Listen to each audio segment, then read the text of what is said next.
Sistem pendidikan negara juga perlu terus diperkasa sebagai pembinaan bangsa, jati diri dan masa hadapan negara.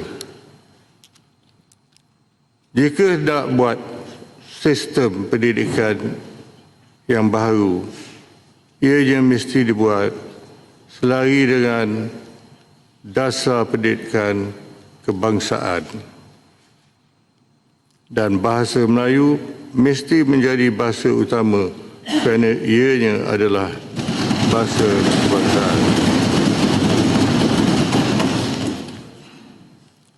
Oleh itu, sebarang usul untuk mengiktiraf apa juga sistem pendidikan lain mesti terima bahasa Melayu dan sejarah Malaysia.